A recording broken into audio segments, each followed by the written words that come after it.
Hello friend, Reena लोकगीत में आप सभी का स्वागत है। मैं एक छठ माता की गीत गाने जा रही हूँ। आप लोग देखना, जितने हमारे भाई बहन हमारे चैनल को लाइक करके सब्सक्राइब कर लेना, वीडियो फुल वॉच करके देखना प्लीज़। दोस्त, आप लोग ढेर सारा प्यार आशीर्वाद देना, हमारे भी चैनल को आगे बढ़ाना प्लीज़।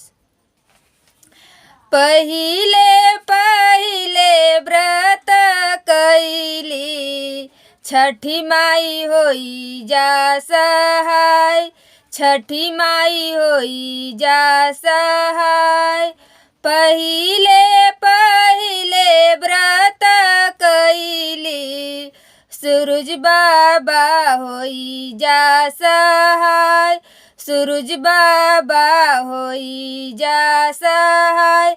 राखा सलामत मोर ललन के, उमरिया दीहा बढ़ाय, उमरिया दीहा बढ़ाय। राखा सलामत मोर ललन के, उमरिया दीहा बढ़ाय, उमरिया दीहा बढ़ाय। 3 दिन के भूखल पियासल, ओठवा गईले सुखाय, ओठवा गईले सुखाय।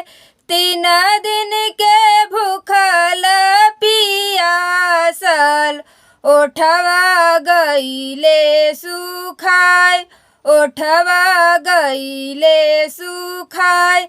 थर थर कापे मोर बदनिया, मुँह से निकले ना बोल, मुँह से निकले ना बोल।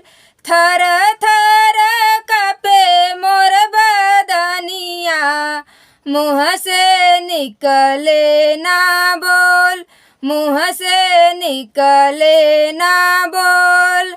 अचरा पसर हम मांगी, सुनिला बिनती हमार, सुनिला बिनती हमार।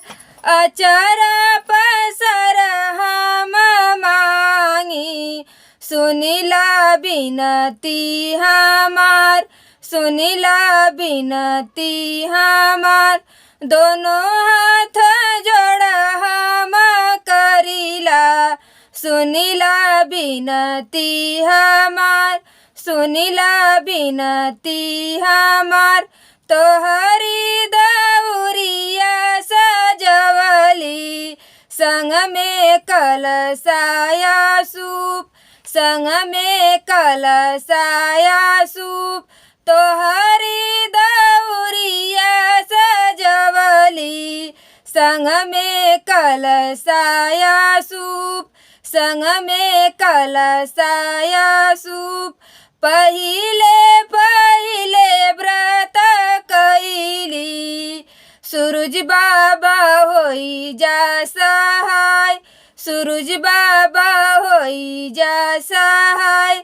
छठी माई होई जा सहाय, छठी माई होई जा सहाय, छठी माई होई जा सहाय।